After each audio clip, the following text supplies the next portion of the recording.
Welkom by SA Gemeente se aanlyn diens vandag. Dit is goed om saam te wees in hierdie amper adventtyd waarin ons uitsien na Kersfees. Dankie dat jy deel is van ons SA Gemeente netwerk, vir jou betrokkenheid, jou gebede en jou ondersteuning. Ek en jy is deel van 'n geloofsfamilie wat oor grense heen saam groei in die liefde van Christus. En ek wil jou uitnooi vandag om met 'n oop hart te luister, te bid en saam te ontdek wat dit beteken om Kersfees met Christus in die middelpunt te beplan en te vier. Oor die afgelope 2 maande het ons verskeie sake gevier en herdenk. Harvest Festival, Hervormingsfees, Guy Fawkes en natuurlik Remembrance Day. En so was ons Dinsdag in 'n garden center besig met ons 2026 beplanningsvergadering, sonder enige nadenke oor die betekenis van die dag. En omstreeks 11:00 op die 11de dag van die 11de maand, het 'n trompet buite in die tuin begin speel. Die hele restaurant het doodstil geword, buiten vir 'n kind wat sy ouers se aandag wou trek. En hier en daar het 'n persoon opgestaan, 'n ouer persoon uit eerbied en respek. In stilte het ons gewag, in stil gebed, intentioneel bewus van die betekenis van daardie spesifieke oomblik vanweë die opofferings van die verlede. En dit het my laat dink, hoe gaan ek volgende jaar Remembrance Day vier? Volgende week begin ons SA Gemeente wyke, baie van ons met ons Kerssangdienste. En tradisioneel was dit baie nader aan Kersfees gehou, maar vanweë ons setup en ons konteks skop ons eintlik Advent af met ons Kerssangdienste. Advent is die Christelike kalendertyd wat oploop tot en met Kersdag. En dit my laat wonder, hoe vier ek en jy Advent?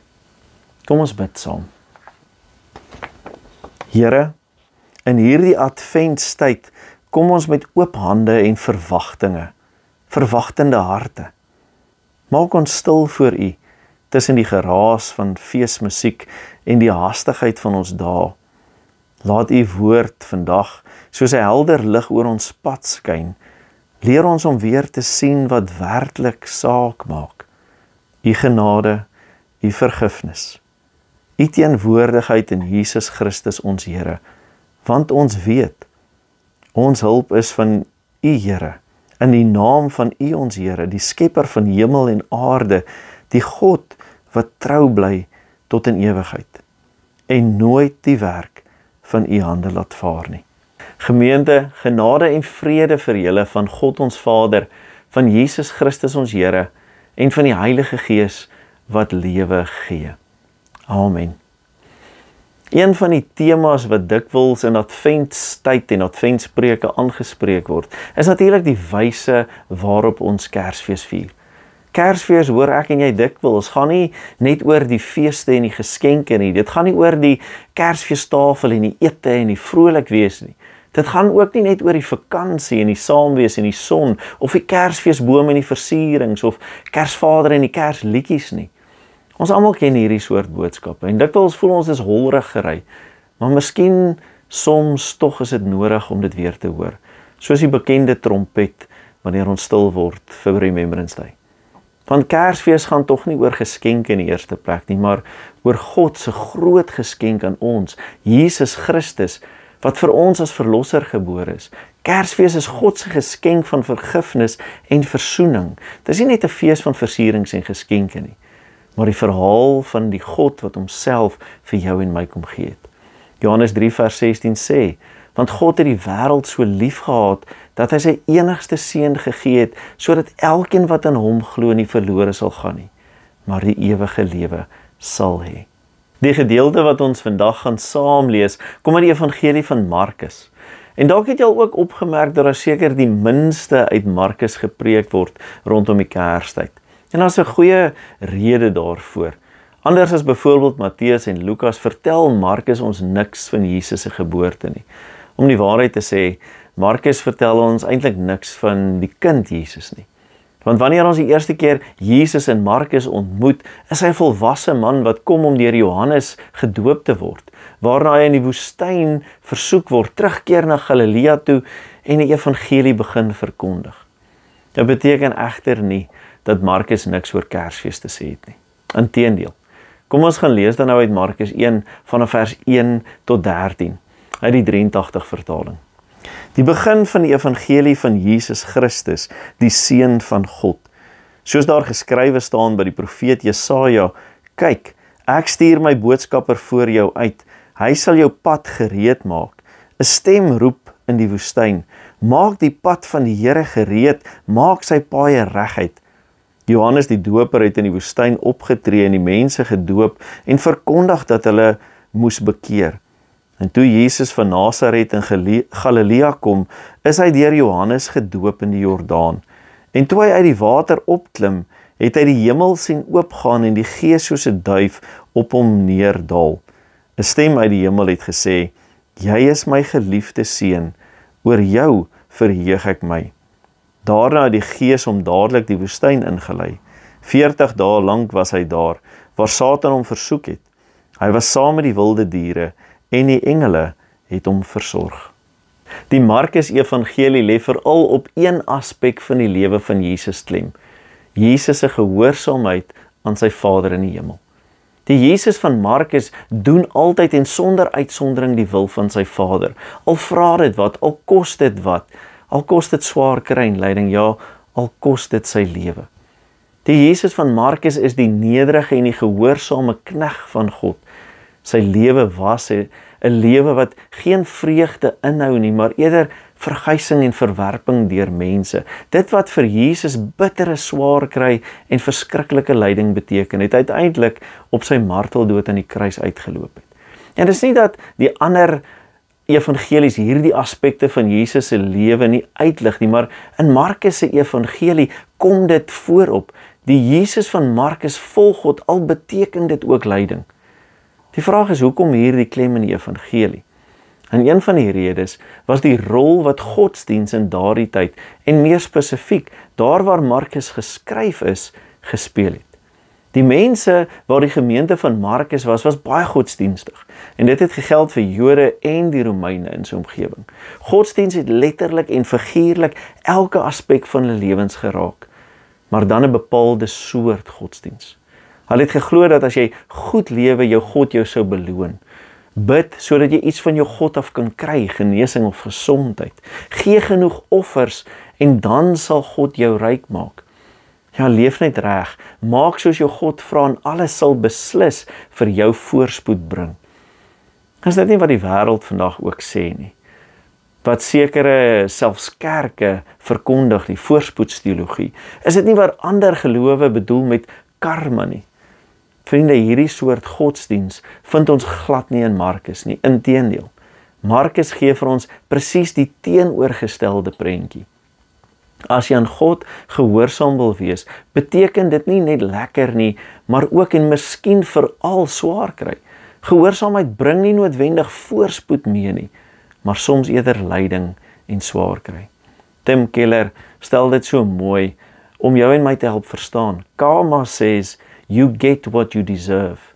Christianity teaches that contra karma, contra fatalism, contra Buddhism, contra secularism, suffering is often unfair, but suffering is meaningful. There is a purpose to it, and if faced rightly, it can drive us like a nail deep into the love of God and into more stability and spiritual power than we can imagine. Ons hoor dit so pragtig uit Jesus se mond self in Markus 8 vers 34. Wie my wil volg moet bereid wees om sy kruis op te neem en homself te verloon. Want opregte godsdiens, ware godsdiens wil Markus sê, is dat die mens God moet dien en nie dat God die mense belange moet dien nie. Ware godsdiens, sê Markus in hoofstuk 12 vers 29, is die Here, jou God is die enigste Here. Jy moet die Here jou God lief hê met jou hele hart, met jou hele siel, met jou hele verstand en met al jou krag. En die tweede is, jy moet jou naaste lief hê, soos jouself. Dis opregte en ware godsdiens vra jou hele lewe en nog meer. Opregte en ware godsdiens verwag niks terug nie. Jy gee sonder om te verwag. Opregte diens aan God vra gehoorsaamheid aan God. En dit waarborg geensins dat jy van lyding en swaar kry gespaar sal word nie. Godsdiens is nie 'n handeltransaksie, dis nie iets vir iets nie. Godsdiens het met God te doen, die gans andere, die onverklaarbare God. En dit het nie te maak met dit wat die mens wil, of dit wat die mens dink, of dit wat die mens verwag van God nie.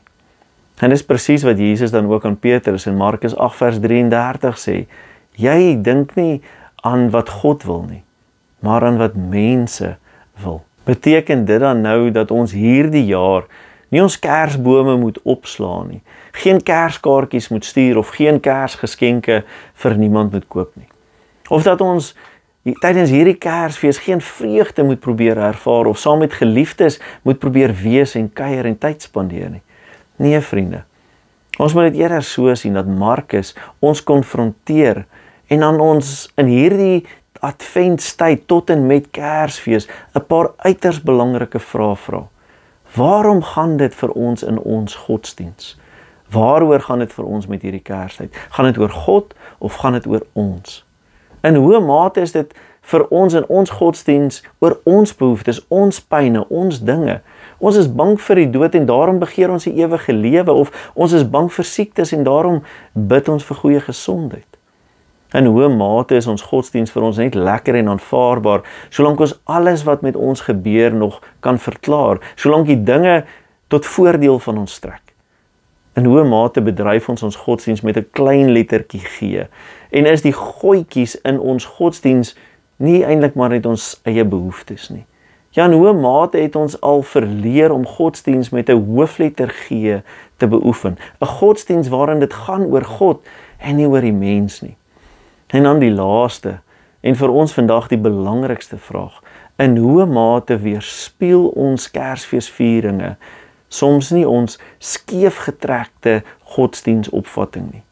Waar Kersfees byvoorbeeld gaan oor watter vrede, vreugde en welbehae ek wil ervaar, hoe ek die dag wil geniet. Waar die vrede en welbehae van Kersfees beteken dat daar vir my vrede moet kom, al is dit net vir my. Die film The Rise of the Guardians is 'n pragtige animasiefliek oor die karakters van kinderverbeelding, soos die paashaas, die tandemuis, die sandman of klasvaatjie en Kersvader, wat saam die drome en die hoop van kinders beskerm.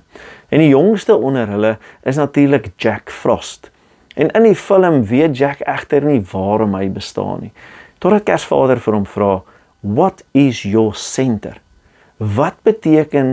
Wat is die kern van wie jy is? Wat is die hart, die doel, die betekenis van jou bestaan en jou lewe? En dis 'n vraag wat diep resoneer met Advent. Wat is ons middelpunt hierdie Kersfees? Jesus konfronteer sy disippels in Markus 8 vers 29 met die vraag, "Maar julle, wie sê julle is ek?" En uit Petrus se antwoord is dit duidelik dat selfs die disippels nog nie heeltemal verstaan het dat Jesus die Christus is nie. Want hoekom anders sal Jesus net na Petrus se antwoord vir hulle vertel dat hy moet ly, doodgemaak word en 3 dae later sal opstaan? Jesus Christus se senter, se hart, was altyd gehoorsaamheid aan die Vader. Hy het nie gekom om gedien te word nie, maar om te dien. Nie om te neem nie, maar om te gee. Nie om vergelding te bring nie, maar vergifnis en versoening. In hom ontmoet, sien, leer ons die volmaakte balans tussen lyding en liefde, tussen gehoorsaamheid en genade, tussen vrede en vreugde. Hy is die beeld van ware vreugde, want in hom word selfs lyding 'n weg na lewe. En daarom is Kersfees nie net 'n herinnering aan die kind in die krib nie, maar 'n uitnodiging om onsself weer te vind in hom wat vir ons die pad wys. Jesus Christus is die hart van elke Christen se vergifnis, versoening en verlossing, want die mens is die hart van God se skepping en plan. En daarom is Jesus Christus die middelaar, die middelpunt van Christendom en elke Christen wat glo en hom volg in die lewe. Want soos N.T. Wright skryf, Jesus is the place where God's forgiveness and humanity's failure meet and grace wins. Vanoggend vra Jesus weer die vraag en hy vra dit direk aan ons elkeen. Maar julle, wie sê julle is ek? Vriende, Jesus vra vir jou vandag, maar jy, wie sê jy is ek? Ons antwoord op hierdie vraag gaan bepaal hoe ek en jy hierdie jaar Kersfees gaan vier. Ons hoef nie een woord te uiter om hierdie vraag te antwoord nie. Dit gaan oor wat ons doen, dit wat ons beplan, ons lewens sal en gaan hierdie vraag antwoord. So wat is jou senter? Wat gaan in jou hart leef hierdie Kersfees? Is dit in jou beplanning om die Kerssangdiens by te woon? Om tydens Advent en Kersfees na God se huis toe te gaan? Is Advent enigstens op jou kalender, of is dit eintlik maar net 'n geskenkboksie wat jy koop en elke dag 'n geskenkie oopmaak? Beplan jy en gaan jy elke dag stil staan, al is dit net vir 2 of 5 minute in die skrif of in gebed, by die betekenis van Kersfees vir jou en jou gesin en jou familie? Sien jy Kersfees as 'n tyd waarin God Immanuel is? Immanuel beteken God met ons, die diepste bewys dat God nie ver weg bly nie, maar Christus self naby kom om ons te vergewe, te versoen en ons te leer wat ware gehoorsaamheid en liefde is. Advent en Kersfees is jou en my geleentheid om Jesus se vraag te antwoord, om te getuig wie hy is en opnuut te ontdek dat hy in die middelpunt van jou en my lewe en bestaan is. Ek is dankbaar om te sê, daar is tyd. Daar is nog tyd om stil te word, tyd om intentioneel te besluit, tyd om te beplan, tyd om te doen wat God van ons vra, tyd om gehoorsaam te wees en tyd om te antwoord wie Jesus is. Mag hierdie Advent 'n tyd wees waarin jy weer leer stil word, waarin jy jou eie senter vind in Christus, dat jou hart en elke feesmaal en verhouding gevoed word, dat jy in die melodie van elke lied sy ritme sal hoor en dat jy in die middel van elke geskenk iets van hom sal raak sien. Die een wat jou vergewe, versoen en dien. Mag jy hierdie Advent en Kersfees die ware geskenk ontdek, die vreugde van gehoorsaamheid aan God, die vrede van 'n versoenende hart, die genade van God wat naby kom. En mag ons kruis opneem en onsself verloon en hom in die middelplaas van Kersfees. En mag sy vreugde en sy liefde in die middel van jou omstandighede, jou hart en jou lewe vul. Amen. Kom ons bid saam. Here, ons almagtige God en Vader, ons dank en loof U dat ons hierdie Kerstyd, hierdie Advent kan nader met die herinnering en die sekere wete, Here, dat U liefde vir ons is. Dat U U Seun gestuur het om ons te kom versoen en ons te kom vergeef. En Here, dat hierdie 'n geleentheid is om te antwoord. Wil U Heilige Gees in die sentrum van ons lewe plaas, in die middelpunt. O Here Jesus, wees U die middelaar tussen ons en die Vader. En laat ons in hierdie tyd U pad, U leiding sien en gehoorsaam wees. Dat ons U stem opnuut sal hoor en sal ken. Dat ons U die middelpunt van ons lewe sal maak. En Here, dat ons daardeur kan getuig en verander wys wat dit is om U kind te wees. Ons bid dit nie omdat ons dit verdien nie, maar alleen in Jesus naam. En ons wil vra, Here, wil U dat elke Kerssangdiens en elke Bybelstudiegroep en elke geleentheid wat ons het, 'n geleentheid sal wees waarin ons die lof en die eer aan U bring, regdeur hierdie Kerstyd, tot U eer en in U naam. Amen. Dankie dat jy vandag ingeskakel het en dankie dat jy deel is van hierdie netwerk en familie van ons. As jy wil betrokke raak, gaan kyk gerus op ons webwerf vir enige inligting. Kom woon die Kerssangdienste by. En as jy 'n bydrae wil maak, al die inligting sal hier navolg. Ontvang net die seën van die Here en gaan in vrede. Mag die genade van ons Here Jesus Christus, die liefde van God die Vader en die gemeenskap van die Heilige Gees met julle elkeen wees en bly. Amen.